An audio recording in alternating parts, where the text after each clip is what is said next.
each extract, and you'll hear each extract once only. Complete your answers as you listen. At the end of the test, you'll have 2 minutes to check your answers. Part A. In this part of the test, you'll hear 2 different extracts. In each extract, a health professional is talking to a patient. For questions 1 to 24, complete the notes with information you hear. Now look at the notes for Extract 1. Extract 1. Questions 1 to 12. Dr. Steve Saunders interviewing Janet Cooper, grandmother of Riley Cooper, a patient with a recent problem. For questions 1 to 12, complete the notes with a word or short phrase. You now have 30 seconds to look at the notes.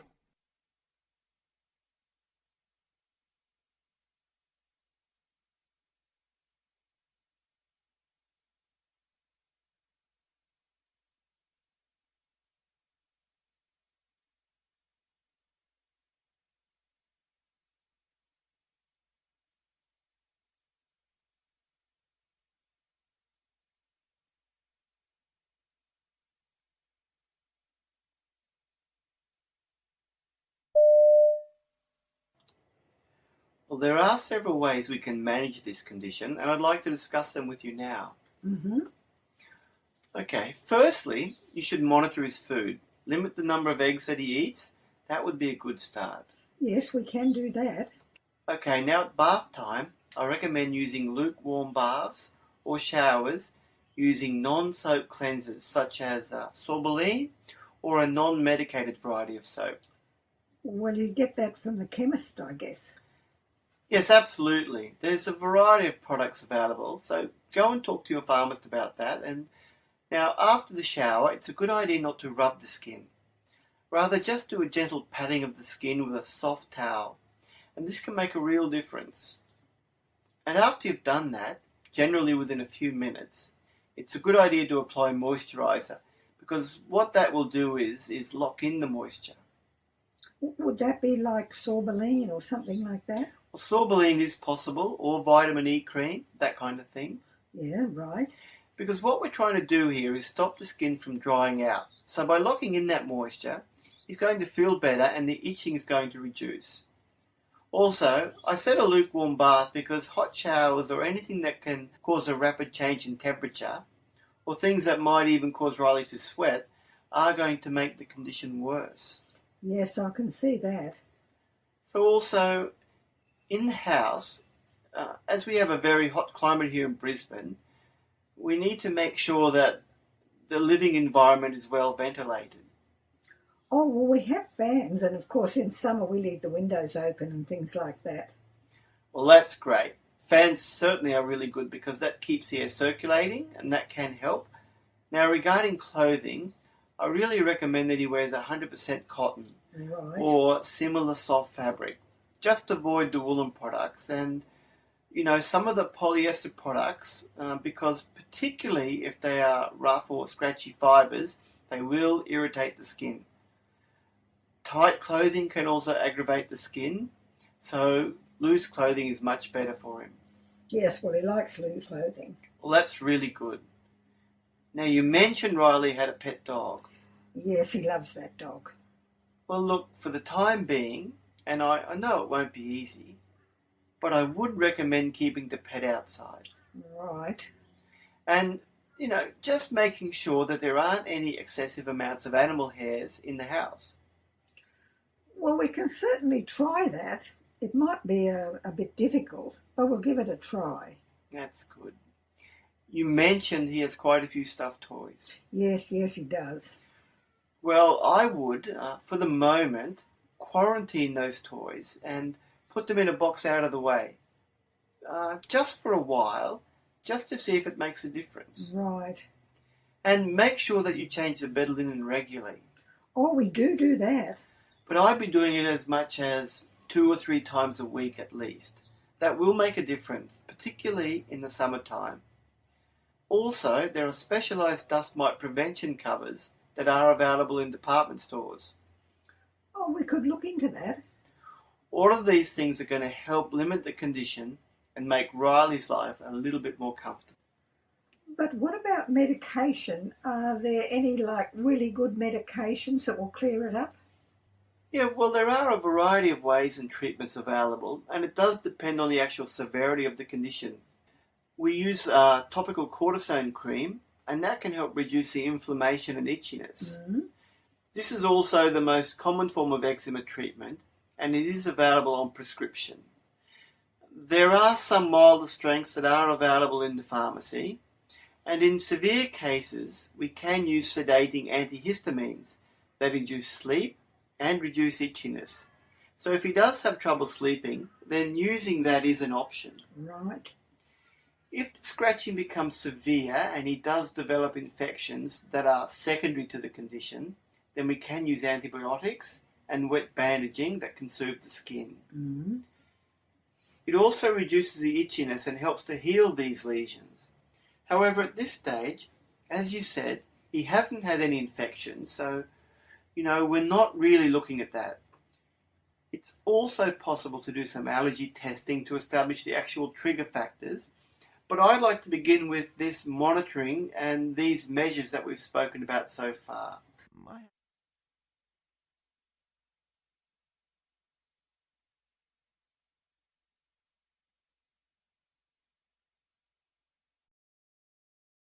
Extract 2.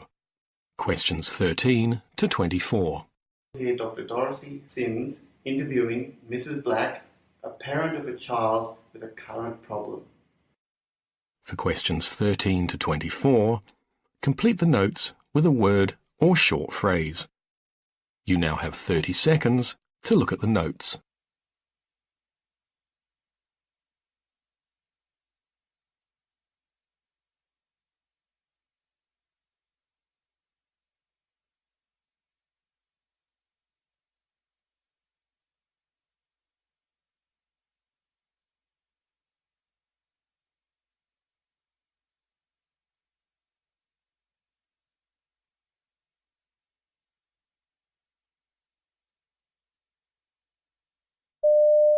Level. Well, she does work hard on her ballet, doctor, but apart from that, she doesn't do much at all and tends to lie on her bed a lot of the time. And what about her weight? How's that? Well, I think she's really lost quite a bit of weight. She won't tell me, of course, but she is always weighing herself and standing in front of the mirror. I see. And how about her sleeping habits? Does she have a good night's sleep every night? Well, frankly, I don't think she's sleeping that well, as she seems to stay up very late at night. And then, of course, she'll be tired and moody in the morning. Has she ever complained of headaches or dizziness? Yes, she does seem to get a few headaches, and apparently she fainted at school, but she denies that. And has she had or suffered from any constipation? Yes, she's very secretive about that, but I have noticed that she's taken laxatives once or twice. And what about her periods? Do you know if they're regular? Oh, well, I'm really not sure about that. She doesn't tell me. From what I've told you, do you think she has anorexia? Well, without meeting her and assessing her, which I think I will need to do, it's hard to make that judgment. However, I can tell you a little bit more about anorexia if you'd like. That would be very helpful. Well, firstly, there are two types of anorexia. The first is what we call restricting type, which is where young girls like your daughter try to lose weight by restricting their calorie intake. They may exercise at extreme levels or go on drastic diets or fasts to lose weight. Well, she seems to have some of those characteristics. The other type is what we call the purging type, and that's where people tend to get rid of calories they've consumed by vomiting or using laxatives. I have suspected that she has thrown up, but she denies it. Well, now, anorexia is most common in adolescent girls, with typical age of onset being between 13 and 20. So your daughter is in the high-risk age group. I see, and I'm sure this is dangerous. Yes, there can be severe physical effects. For example, frequent cramps, easy bruising, anemia, pale skin due to low iron levels, as well as strain on the body organs. So it's really important to treat the condition as soon as possible. Well, Doctor, what can we do to treat her? Well, there are some options available, but the main aim is always to increase weight back to the normal level. But this can be very difficult. Yes, well, she won't listen to us and she's very sensitive about her weight. Well, there is a service known as nutritional counselling where a dietitian will work with your daughter and talk to her about healthy eating, proper nutrition, and about the importance of eating balanced meals. Yes, I think it would be better to come from a professional rather than a family member. Yes, and they will also help them to follow meal plans that have enough calories to reach and maintain a healthy body weight. I see. And a second option is psychological counselling. And the goal here is to identify the negative thoughts and feelings about weight that are behind these behaviours. Yes. And to introduce healthier and more positive attitudes. And, of course, build her self-esteem. Right, well, she needs that. Now, there are further options available, but as a first step, I think I need to see your daughter sooner rather than later. Okay, well, I will talk to my husband and we'll get in touch with you very soon.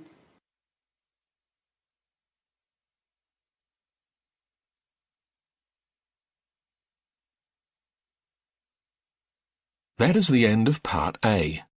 Now look at Part B. Part B. In this part of the test, you'll hear 6 different extracts. In each extract, you'll hear people talking in a different healthcare setting. For questions 25 to 30, choose the answer A, B, or C, which fits best according to what you hear. You'll have time to read each question before you listen. Complete your answers as you listen. Now look at question 25. Today, what's in the mind of your pet dog? This is what Gregory Burns wanted to find out about his dog. Now read the question.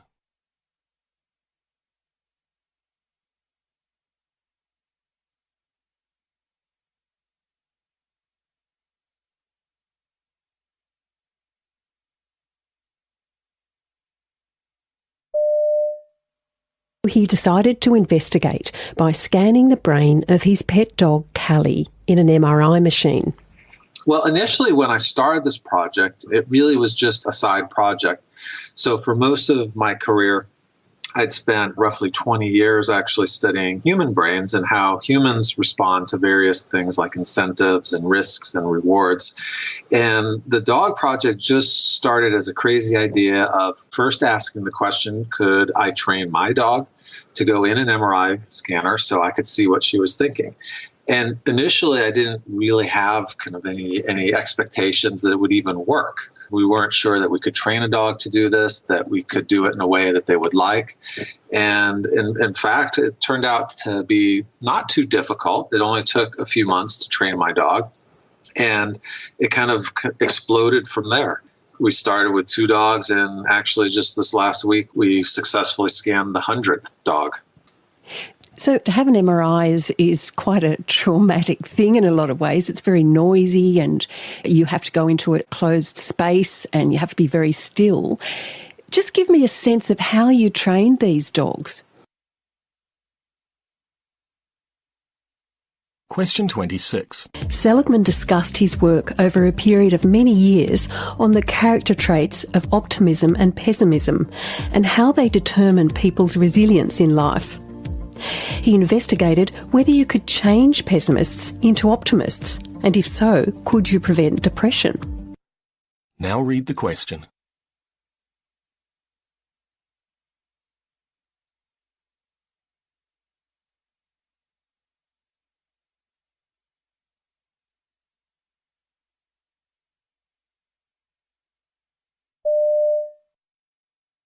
Not depressed at this point. We identified pessimistic kids and optimistic kids. And we took the pessimistic kids and we took the techniques of cognitive therapy, which Tim Beck had developed with Al Ellis at that time, and we taught them prophylactically to 10 to 12-year-olds. That is, what we did was, first, if you're a pessimistic 11-year-old girl and you're in the cafeteria sitting there and all of your friends walk by you and go to another table, the first thing you do is you catastrophize about it. You think, I'm a reject, I'm unlovable, pervasive, permanent, uncontrollable. So the first thing we teach you is to recognize.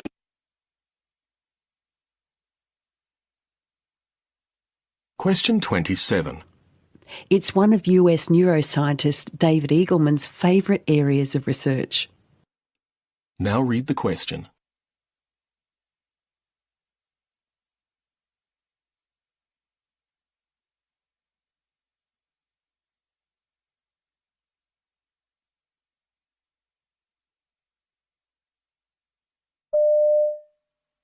Yeah, synesthesia is something that about 3% of the population has, and it's a blending of the senses. So you might look at letters of an alphabet and see colors when you look at that, as well as seeing the letter on the page. Or you might hear a piece of music, and as well as hearing it, you experience colors or shapes visually.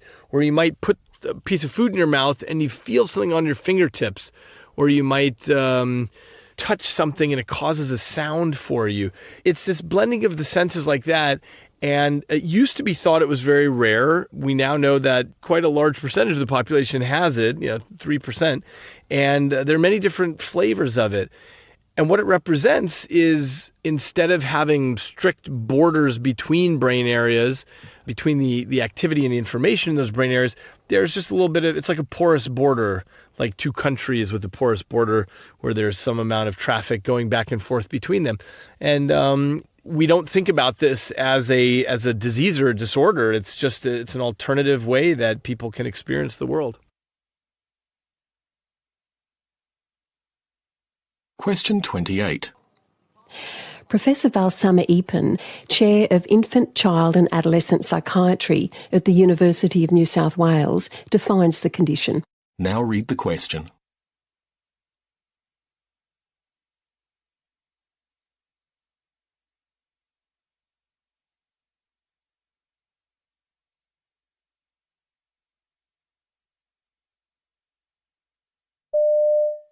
Happen. Could some of the type of tics be related to something that's happened in the past for people? Can it be related to perhaps what experiences the child's been through? I don't think it has got a direct relationship in terms of the type of tic, but anybody who is under stress or has had difficulties in life would definitely have an exacerbation of tics. So when you are under stress, it's known that tics get worse. So it may be that those kind of circumstances may have an additive effect or a compounding effect on the tic so that it becomes more prominent or becomes severe in a particular point in time, but not as necessarily to the type of tic. Valsa Eapen. No.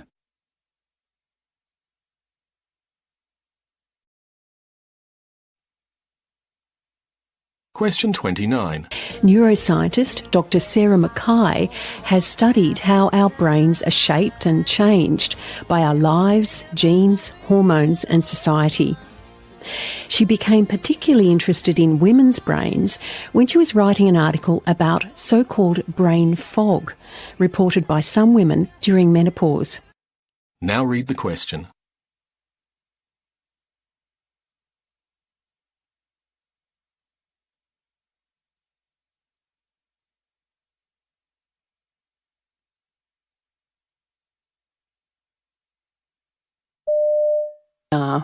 Yeah, that is one of the reasons why, and that was something that surprised me when I first started delving into the literature. Yes, there are lots of longitudinal studies that have been designed to look at the lifespan of women, but when we look to some of the research, such as clinical trials, we know that the majority of them have traditionally been done in young, healthy, fit males, and there's a number of reasons for that. Some of that's just tradition. We just kind of carry on doing the same research and using the same subjects that we've always done because it's just easier that way.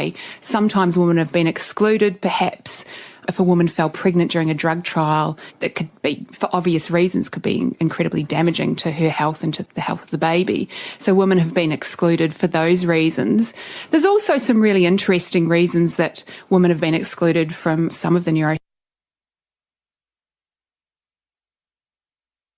Question 30. Research Fellow at the University of New South Wales Faculty of Medicine.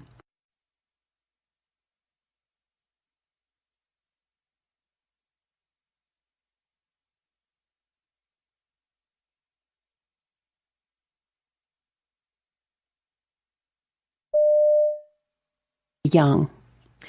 I think one of the key things is if you think back to when you were 16, 17, 18 years old, there's so much going on at that time developmentally. It's a really turbulent and sometimes chaotic time in itself. Young people are striving towards independence. There's, career and schooling goals going on.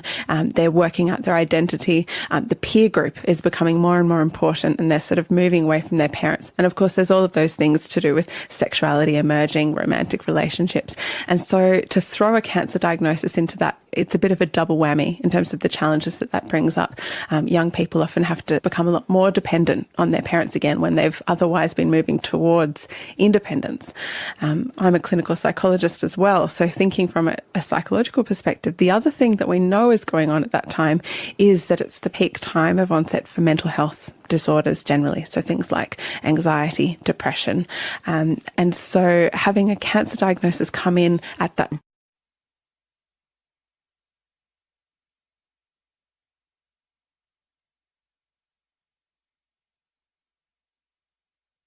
That is the end of Part B. Now look at Part C. Part C. In this part of the test, you'll hear two different extracts. In each extract, you'll hear health professionals talking about aspects of their work. For questions 31 to 42, choose the answer A, B, or C, which fits best according to what you hear. Complete your answers as you listen. Now look at Extract 1. Extract 1, questions 31 to 36. E. Attention Deficit Hyperactivity Disorder. You now have 90 seconds to read questions 31 to 36.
What are the symptoms of ADHD?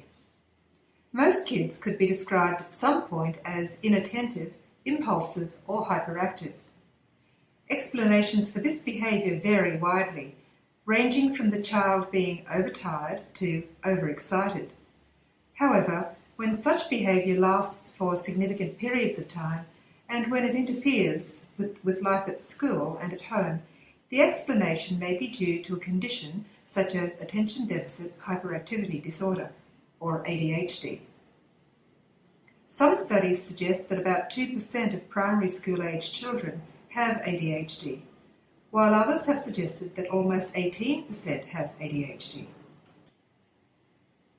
However, the majority of researchers put the figure at between 5% and 10%.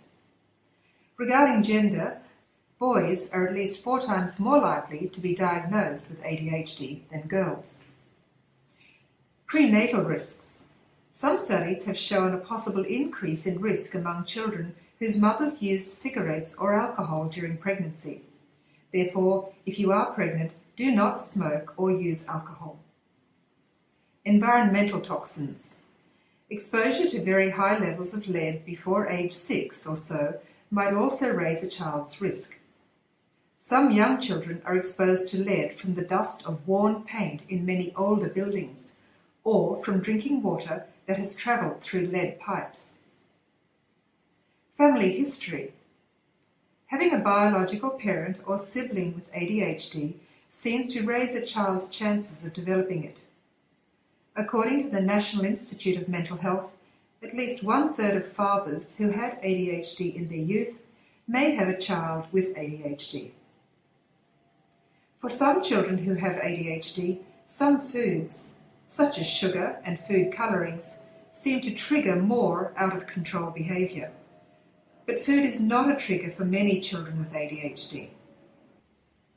Being at a party often triggers out-of-control behaviour, which might be due to foods, but the behaviour is more likely to be due to too much excitement. Sleep apnea, blocking of the airway during sleep, is linked to problem behaviours in many children.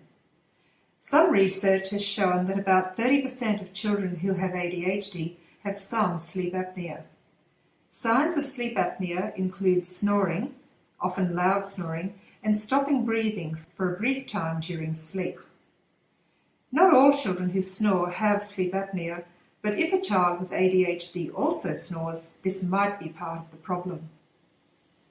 Despite at least 40 years of research worldwide, there is still no clear explanation for why ADHD happens in some children. More recent theories suggest that there is a problem with how the front part of the brain works. This causes the child's brain to deal with information and feelings in a different way from other children. It is comprised of 3 core symptom categories, which are hyperactivity, poor concentration, and impulsiveness. In order to reach an accurate diagnosis, the presence and pattern of development of symptoms in each of these categories must be considered. Hyperactivity. Children always seem to be on the go or constantly in motion. Hyperactive behaviour may be demonstrated by a difficulty in playing quietly, excessive fidgeting, continuous talking, restlessness, inability to sit still when required. Poor concentration. Children have a hard time keeping their minds on any one thing and may quickly become bored with the task. Signs that a child is inattentive include disorganization, poor academic performance, being distracted easily, forgetfulness, losing things, and poor completion of tasks. Impulsiveness. Children seem unable to curb their immediate reactions or think before they act.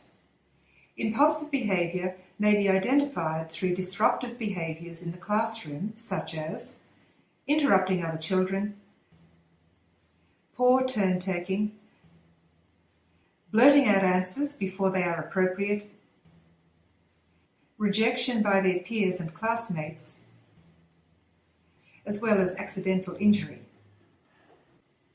How ADHD can affect young people. People with ADHD may not do as well at school as they are capable of because it is so hard to concentrate and stay still. In addition, schoolwork gets harder as you get older, and it may become more and more difficult to keep up with the work. Furthermore, if no one knows they have ADHD, it may mean that they do not get the special help they need. As they get older, they are expected to take more responsibility for their own learning and behaviour, and to be more organised in order to do this. This can be hard with ADHD. For young people who are not able to plan and organise themselves, for example, they don't hear the teacher's instructions, they lose assignments and homework, school gets very difficult. This can result in poor marks, being kept back in lower grades, lower self-esteem and confidence, as well as regular truancy.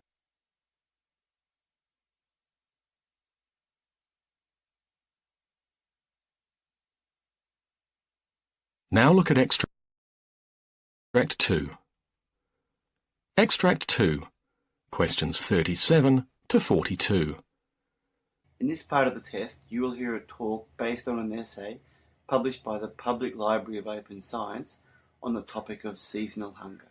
You now have 90 seconds to read questions 37 to 42.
Most of the world's acute hunger and undernutrition occurs not in conflicts and natural disasters, but in the annual hunger season.